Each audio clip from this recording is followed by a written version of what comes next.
Boa noite, gente querida. Tudo bem com vocês? Bom, gente, eu quero começar falando sobre o conflito que está acontecendo entre China e Estados Unidos a partir de um conflito de interesses com a ilha de Taiwan, tá bom?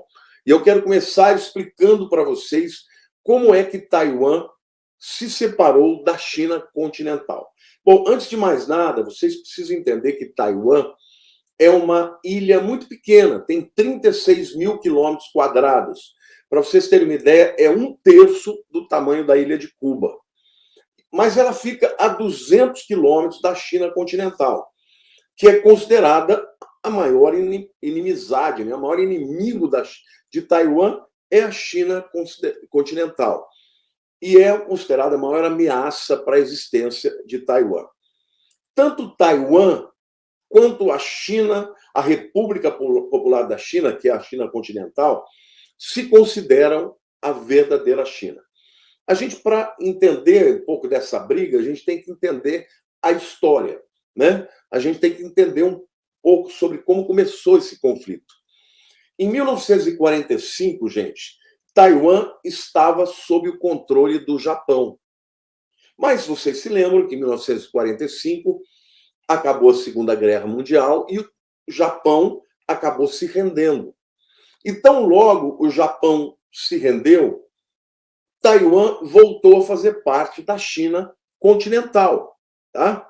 Voltou para as mãos da China. Nessa época, quem estava no poder era um homem chamado, um general chamado Chiang Kai-shek, tá? Mas a China continental também estava em guerra civil desde 1927. Desde 1927. De um lado, estavam os republicanos nacionalistas de Chiang Kai-shek, que era quem estava no poder, e do outro lado, os comunistas liderados por Mao Tse-tung. Bom, vocês sabem quem venceu essa batalha, né? No final, Mao Tse-tung se tornou vitorioso. Em 1º de outubro de 1949, Mao Tse-tung proclamou o nascimento da República Popular da China, ou seja, os comunistas ganharam a guerra na China. Só que Chiang Kai-shek, 2 meses depois, ele que havia perdido a batalha na China continental, fugiu para Taiwan. E lá ele implantou o seu governo em Taiwan e declarou Taipei como a capital provisória da República da China. Por que provisória? Porque ele acreditava que o mundo iria ajudá-lo e queria recuperar a China continental das mãos dos comunistas. Bom, ele levou à época aproximadamente 1,5 milhão de pessoas que o seguiram para Taiwan. E desde então ele continuou declarando que a verdadeira China estava ali. E ele implantou uma lei marcial que durou até 1987. Bom, desde essa época, de 1949, a China continental quer tomar Taiwan e anexar Taiwan ao seu governo, né? E as nações ocidentais da época consideraram que a China nacionalista de Chiang Kai-shek, que agora estava lá em Taiwan, era a China verdadeira. A grande maioria das nações, inclusive a ONU. Bom, gente, hoje Taiwan tem 24 milhões de habitantes e se considera até hoje independente da verdadeira China. Ou seja, até hoje Taiwan não tolera a China continental e diz que eles não são a verdadeira China. E a China, da sua parte, também não considera Taiwan como China verdadeira e fica essa briga. Agora, onde ficam os americanos nessa briga? Os americanos temiam que Taiwan caísse nas mãos dos comunistas, assim como a Coreia do Norte caiu e o Vietnã também. Então, durante todo esse tempo, os Estados Unidos ficaram do lado de Taiwan. Só que a situação começou a mudar a partir do ano de 1971. Por quê? Em 1971, tanto americanos, quanto chineses, quanto os países da ONU, né, os da OTAN, passaram a ter o mesmo inimigo em comum, que era a União Soviética. Ou seja, a China não gostava da União Soviética e nem os americanos. E a partir daí, gente, o que começou a acontecer?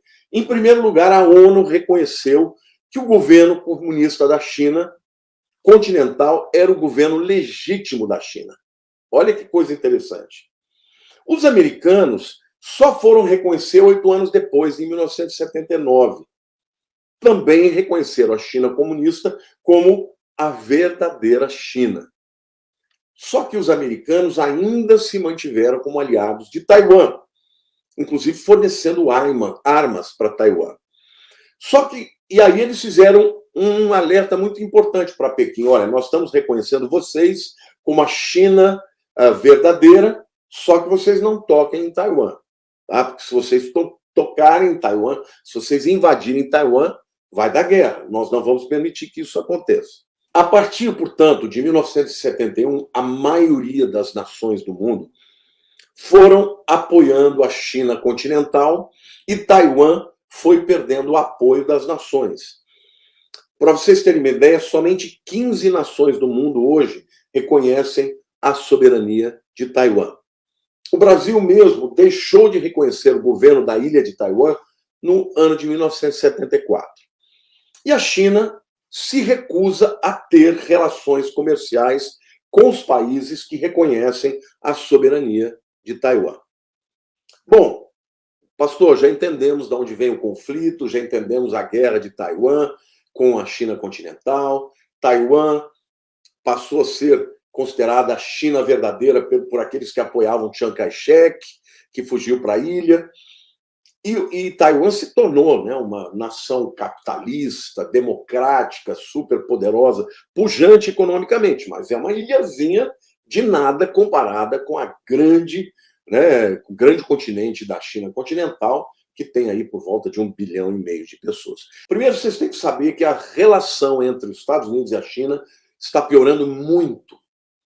Tanto porque a China tem hoje desejos hegemônicos de dominar o mundo economicamente, tanto porque a China não abre mão de Taiwan. A crise Rússia e Ucrânia está abrindo um precedente para que a China comece a acreditar que também é possível que, se a Rússia entrou na Ucrânia, porque a Ucrânia no passado fazia parte da Rússia, ela também vai ter o precedente para dizer, eu também tenho o direito de entrar lá, porque Taiwan fazia parte da China, até que os japoneses entraram e tomaram a China antes do final da Segunda Guerra Mundial. Bom, no governo Trump, houve muitas visitas de assessores do governo a Taiwan. Mas o momento atual é muito diferente, porque está havendo guerra. Guerra de Rússia e Ucrânia. Rússia aliada da China, não é isso? E os americanos aliados da Ucrânia. Então, a situação está crescendo, a tensão está crescendo muito. Então, se a China toma Taiwan, ela vai ter problemas com o Japão também. E ali ela passa a ter o controle e a hegemonia do mar da China. Então, gente, esta situação pode evoluir para uma guerra, no caso de um dos dois ali pagarem para ver, e mais propriamente a China. Em algum momento, gente, dentro de 5, 10 anos, especialistas dizem que a China vai invadir Taiwan. E se isso acontecer, pode gerar uma terceira guerra mundial. Pastor, e a guerra de Rússia e Ucrânia? Como é que está essa situação? Então, a tensão também está crescendo entre Rússia e Estados Unidos, porque a OTAN é vista como um adversário, mas quem pode realmente enfrentar a Rússia são os americanos, tá bom? Agora, uma outra coisa também, eu vi uma reportagem no SBT, é que pela primeira vez o governo russo admitiu que o seu objetivo é derrubar o governo da Ucrânia. Gente, isso é muito sério, porque até então os russos diziam que não, o objetivo deles era só libertar os separatistas, né? Aquele povo dentro da Ucrânia que falava russo, que amava a Rússia, que tinha ascendência étnica russa e daí por diante. A verdade, gente, é que agora eles estão literalmente admitindo, olha, nosso objetivo é ir até o fim, é tomar a Ucrânia por inteiro e depor o governo. Então, gente, essa guerra ela está longe de acabar. E, obviamente, ela pode também evoluir para uma questão mais aguda, se houver aí uma entrada dos americanos, de alguma forma, para conter o avanço da Rússia, tá? Então, por enquanto, a OTAN, os americanos estão mandando armas para a Ucrânia. E a Ucrânia está se defendendo bem. Tanto é que agora os russos atacaram o porto de Odessa. Por quê? Logo depois de ter havido uma assinatura, um acordo que permitia que os ucranianos tivessem navios que saíssem ali do porto de Odessa com grãos para alimentar o mundo. Quer dizer, foi feito um acordo, né, até mesmo entre Rússia e os aliados ali, permitindo que a Ucrânia pudesse vender os grãos. Só que em seguida a Rússia vai lá e ataca o porto de Odessa. E num primeiro momento eles negaram o ataque. Não fomos nós, tal. Mas no fim acabaram reconhecendo que eram eles, mas dizendo que os ataques foram direcionados não para navios com grãos, mas carregamentos de arma.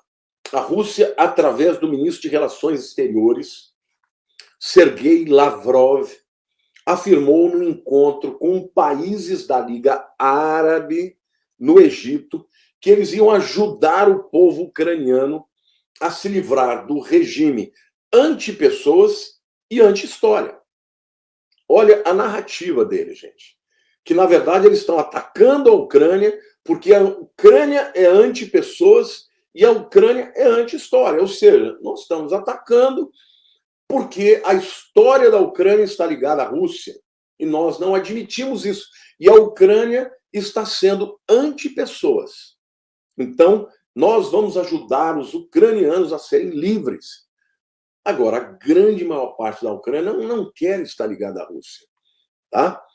Então, no início do conflito, a Rússia havia garantido, tá, que depor o governo ucraniano não estava nos seus planos. Ou seja, mudou de ideia ou sempre teve esse propósito. Então, cada vez mais, a gente vai percebendo que as narrativas não são, né, cumpridas. Aquilo que se diz no início não está cumprido. Cada vez mais a Rússia está dizendo, não, agora eu vou para o pau mesmo, agora eu vou até o fim, até depor o governo ucraniano. Mas a OTAN também não vai deixar isso barato. Gente, ou essa guerra ela vai se estender por um tempo muito maior do que as pessoas esperavam, ou em algum momento alguém vai sair da sanidade e vai soltar uma bomba atômica ali, e aí começa uma guerra mundial. Tá? A Ucrânia, gente, porque está recebendo agora equipamentos e tecnologia, armas mais importantes, né? Como, por exemplo, lançadores de foguetes poderosos, né, que foram enviados pelos Estados Unidos à Ucrânia. A Ucrânia tomou de volta a cidade de Kherson, que foi uma das primeiras cidades a serem tomadas pela Rússia quando entrou. Tá?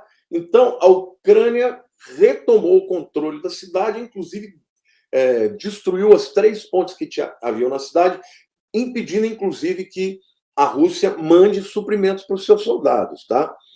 Então, a retomada de Kherson só foi possível por causa desses poderosos lançadores de foguetes. Tá? Ou seja, a tensão entre Rússia e Estados Unidos também está aumentando cada vez mais. Então, preste atenção. Os Estados Unidos estão com tensão com a China. Os Estados Unidos estão com tensão com a Rússia. China e Rússia são aliados contra os Estados Unidos. A coisa está ficando séria, gente. Agora eu vou falar de um terceiro componente aqui, gente, que é o componente Israel. A União Europeia assinou um acordo para comprar gás diretamente de Israel, para reduzir a dependência da Rússia. Ou seja, Israel vai fornecer gás para as 27 nações da comunidade europeia. Tá? Vai ser exportado essas 20 nações através do Egito. Então, é um acordo. Olha como está intrincado tudo isso, gente. É um acordo Israel-Egito com a Ucrânia. Espera lá. Eu não falei para vocês que a semana passada a Rússia esteve no Egito E ali, falando para a Liga Árabe, ela disse claramente que ela iria libertar, não é? Iria libertar o povo ucraniano dos anti-história, dos anti-povo. Então, gente, a Rússia, literalmente, já está vendo Israel como inimigo. E quem são os aliados de Israel, gente? Os aliados de Israel são Líbano, Síria, Turquia, Irã, os aliados todos da Rússia. Agora vejam como a geopolítica ela tem complexidades enormes. Porque, por exemplo, a Turquia é aliada da Rússia, mas ela é da OTAN. Então a OTAN também está sendo minada, não é isso? O Egito está fazendo, não é, um acordo com Israel junto com as nações europeias para vender o gás. Mas o Egito faz parte da Liga Árabe e grande parte da Liga Árabe é inimiga dos Estados Unidos e de Israel. Então, gente, somado a isso, eu já falei para vocês numa live anterior que o Hezbollah já avisou publicamente que ele tem mísseis para destruir o campo de gás israelense e que se eles forem, de fato, fornecer o gás para as nações da Europa, eles vão atacar. Aonde que está Israel nisso? Na minha opinião, Israel não deveria assumir este posicionamento, deveria ficar fora, porque no final vai sobrar para Israel. E a gente sabe muito bem que, biblicamente falando, a guerra de Gog e Magog envolve todas essas nações, né, que são aliadas da Rússia contra Israel. Envolve. Aí alguém vai dizer assim, mas pastor, aquilo que está escrito vai acontecer. É verdade. Mas enquanto isso não acontece, a gente tem que orar para que não haja guerra mundial, irmãos. Nós temos que pedir a Deus que estenda esse tempo, para que a gente possa continuar pregando o evangelho, que a gente possa continuar levando a palavra de Deus para o mundo inteiro. Agora, é óbvio que se o tempo chegou, não tem o que fazer, vai acontecer. Mas nós podemos orar e pedir a Deus uma intervenção para que tenhamos mais tempo, até porque tem muita gente sofrendo nessa guerra, gente. É muito triste. Nós que vivemos num país em que não tem guerra, a gente não tem noção de quão cruel é uma guerra, em que pessoas morrem, pessoas realmente perdem as suas vidas, maridos morrem, esposas morrem, filhos morrem, irmãos morrem. É muito triste isso tudo. Agora, que o mundo está um barril de pólvora, como Jesus falou, nação contra nação, reino contra reino, ódio de um contra os outros, é o que nós estamos vivendo agora. Então, meu amor, eu quero orar agora por todas as pessoas que estão sofrendo, que estão perdendo familiares, que estão perdendo tudo que têm, que estão ficando na miséria, passando fome, doenças que vêm por conta disso, e que Deus tenha misericórdia dessas pessoas de todos os lados. A gente não está aqui, nesse momento, não estamos assumindo o lado de A nem B, né? Óbvio que a gente sabe que a Ucrânia que foi invadida, mas nós também oramos pelo povo russo, por aqueles que estão numa guerra, que eles não querem guerrear, e orando para que Deus possa nos dar mais tempo e fazer a paz entre essas nações, e, sobretudo, também pela questão da China com Taiwan, porque pode haver uma guerra também que surja a partir de lá, e uma guerra que os Estados Unidos entrem contra a China, e é guerra mundial mesmo. Eu creio que você explicou bem, mas antes de orar, eu quero reforçar a ideia que nós cremos, né, que pode haver uma guerra, até para que essa guerra seja um motivo para que haja um acordo de paz. Isso, certo? O que a Lívia está falando é fundamental, pode continuar aí. Então, por que a gente fica tão preocupados com esses movimentos que podem gerar essa guerra? Porque nós cremos que Gog e Magog, que é essa guerra mundial que vai acontecer, pode acontecer antes, né, do arrebatamento. Nós ainda podemos estar vivendo esse momento de guerra, e essa guerra então vai precipitar esse acordo de paz que o anticristo vai fazer.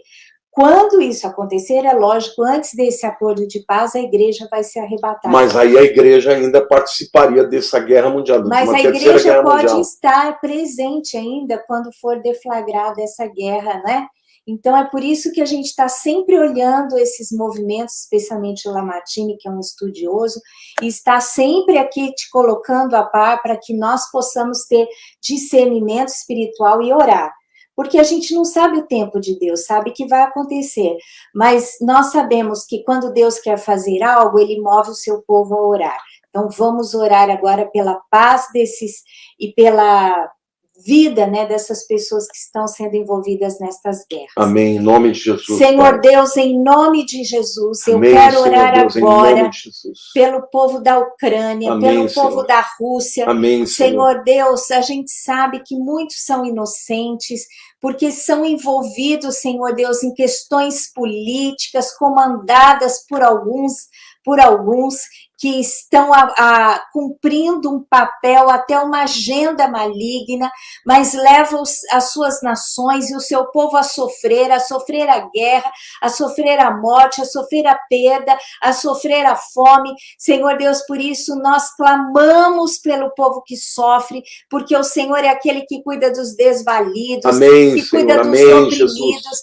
E nós te pedimos, Senhor Deus, que eles sejam salvos pelo Senhor. Senhor Deus, em nome de Jesus, dá-nos tempo ainda, tempo para a gente chegar até essas pessoas, Senhor Deus, através da nossa presença física, mas também através, Senhor Deus, das mensagens online, das mensagens através da mídia. Senhor Deus, dá-nos um coração voltado, Senhor Deus, para as questões das nações da terra, dá-nos revelação, discernimento espiritual, alerta o teu povo, alerta a tua igreja, Senhor Deus, pela importância deste tempo que estamos vivendo. Senhor Deus, que haja paz no nosso coração, que haja autoridade, amém, que haja avivamento, amém, que haja Senhor, calor, que haja fogo, Pai, amém, em nome Senhor de Deus, Jesus. em nome de Jesus, tira-nos, Senhor Deus, das opressões do inferno que estão sobre a nossa vida, e, Senhor Deus, ajuda-nos a ter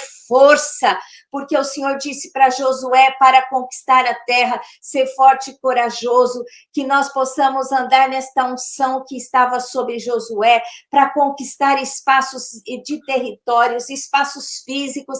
Senhor Deus, nós queremos ganhar a nação brasileira, nós queremos ganhar as nações da terra. Senhor Deus, em nome de Jesus, através da nossa intercessão, através da nossa mensagem, através do nosso trabalho, desperta a igreja, aviva a igreja para santidade, para compromisso com o Senhor, Pai, em nome de Jesus, que amém, cada Jesus. um que ouviu esta mensagem amém, hoje, Senhor Deus, em possa nome de ter um Jesus. espírito de intercessão, um espírito alerta, um espírito de urgência, Senhor Deus, para arregaçar as mangas e trabalhar para que o seu reino seja estabelecido na terra, porque, Senhor Deus, os tempos são maus e os tempos são breves, estão sendo abreviados, e nós clamamos, desperta, aviva, amém, Senhor Jesus. Deus, em Cristo amém, Jesus, Senhor, em a nome igreja, de Jesus. é o que eu te peço em nome de Jesus. E fiquem atentos, estejam em oração, porque amém. Jesus está voltando. Que a graça do Senhor Deus, o amor de Deus Pai, a graça do Senhor Jesus